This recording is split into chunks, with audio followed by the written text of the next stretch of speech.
जो 21-22 साल की उम्र में कोई इंसान गंजा हो जाता है तो वो अंदर से ख़त्म हो जाता है। वो बाहर से खुश और कॉन्फिडेंस रहने का कितना भी दिखावा कर ले, नहीं रह सकता। जब हमारे सर पे बाल होते हैं तो चेहरा अलग ही चमकता है। हम कोई भी कपड़ा पहने सब अच्छा लगता है। पर जो हमारे सर पे बाल नहीं होते हैं तो कुछ भी अच्छा नहीं लगता। यहाँ तक कि हम अच्छे कपड़े पहनना बंद कर देते हैं। यहाँ तक कि हम कहीं आना जाना बंद कर देते हैं। दोस्तों, मैं हमेशा से गंजा नहीं था। मेरे सर पे बहुत अच्छे बाल हुआ करते थे और मैं अपने बालों से बहुत प्यार करता था। तब हनी सिंह और विराट कोहली के बालों की कटिंग का क्रेज लोगों के अंदर बहुत रहता था। मैं इस कटिंग के लिए अपने घर पे हमेशा डांट खाता था, फिर भी ये कटिंग करवा के आता था। पर ये जो मेरी खुशी थी ना, बहुत लंबे टाइम के लिए नहीं थी। बात है 2020 की, जो हमारे देश में लॉकडाउन लगा था। तब सारे स्कूल और कॉलेज बंद हो गए थे। मेरा भी कॉलेज बंद हो गया था। मैं कॉलेज से अपने घर आ गया था। घर आने के कुछ दिन बाद मुझे लगा कि मेरे बाल झड़ रहे हैं, पर मुझे लगा ये नॉर्मल होगा। 4-5 दिन बीते तो मुझे दिखा कि मेरे बाल बहुत तेजी से झड़ने स्टार्ट हो गए। जब मैंने इस बारे में लोगों से बताया, अपने घर पे बताया, तो सबने बस एक ही बात बोला मुझसे कि भाई तुम अपना सर मुंडवा लो, गंजे हो जाओ, ये प्रॉब्लम सही हो जाएगी। मैंने वैसे ही किया। मैं नाई की दुकान पे गया, मैंने अपना सर मुंडवा लिया। उसके बाद जब तक तो मेरे बाल छोटे थे तब तक तो सब कुछ ठीक था। मेरे बाल जैसे ही बड़े हुए फिर तो झड़ने स्टार्ट हो गए। और बाल इतनी तेजी से झड़ रहे थे, बालों पे हाथ मारो तो बालों की कतार से लग जाती थी। फिर लोगों ने बोला कि तुम भाई एक काम करो, 4 से 5 बार लगातार टकले हो जाओ, ये प्रॉब्लम जड़ से सही हो जाएगी। मुझे लगा कि हाँ, शायद लोग सही कह रहे हैं, और मैंने सेम वैसे ही किया।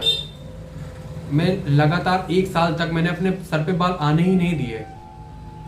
पर 1 साल बाद मुझे ये फील हुआ कि ये सर मुंडवाना तो मेरी सबसे बड़ी गलती थी, क्योंकि बालों के शेडों की वजह से जो मेरे बेबी हेयर आते हैं वो भी आना बंद हो जाते हैं।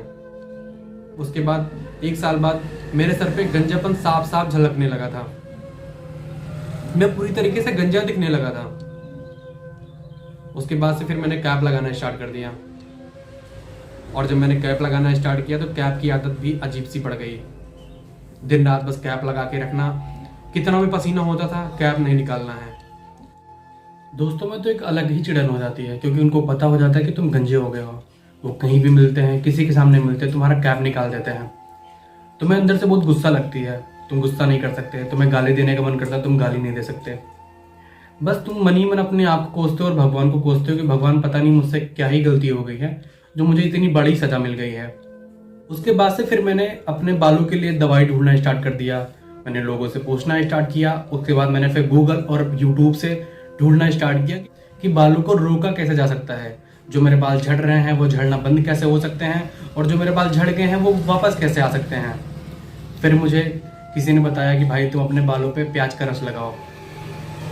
आप लोगों को पता होगा कि प्याज के रस की स्मेल कितनी गंदी होती है और कितना गंदा बदबू करता है। फिर भी मैंने 1 महीने तक लगातार उसको अपने सर पे लगाया, इस आस में कि शायद मेरे बाल अब झड़ने बंद हो जाएंगे, मेरे बाल जो झड़ गए वो वापस आ जाएंगे। पर कुछ भी फायदा नहीं दिखा मुझे ये पता चला कि एलोवेरा से बाल गिरने बंद हो जाते हैं। मैंने एलोवेरा भी अपने बालों में काफ़ी दिन तक अप्लाई किया, पर मुझे उसका भी कुछ रिजल्ट नहीं दिखा। फिर मैंने कोकोनट ऑयल में विटामिन ई की टैबलेट फोड़ के लगाना स्टार्ट करा। मैंने 2 महीने तक रोज शाम को अपने बालों में अप्लाई किया, पर मुझे उसका भी कुछ रिजल्ट नहीं दिखा। बस मेरे बाल झड़ते जा रहे थे और रुकने का नाम ही नहीं ले रहे थे। उनके साथ कुछ भी करो, कोई भी दवा अप्लाई करो, कुछ भी करो, बाल गिरने बंद ही नहीं हो रहे थे। मैं एकदम से परेशान हो गया था। मुझे ऐसा लगने लगा कि शायद मुझे पूरी जिंदगी ऐसे ही गंजा रह के गुजारना पड़ेगा। और आप लोग को पता होगा आजकल सोशल मीडिया का जमाना है। कुछ दिन पहले यूट्यूब से मुझे पता चला कि ट्रांसप्लांट नाम की भी कोई चीज़ होती है।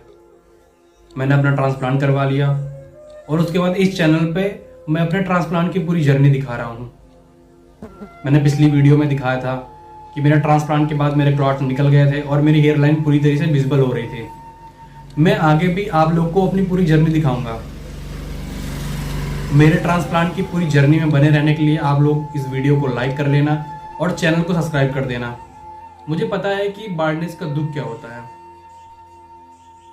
और बार्डनेस का दुख केवल वही आदमी समझ सकता है जिनके बाल नहीं होते हैं। जिनके बाल होते हैं उनको पता ही नहीं होता कि इसका दुख क्या होता है। उनसे तो जब आप बात करने जाओगे तो वो यही पूछेंगे भाई बाल होते क्या हैं, बालों से क्या होता है।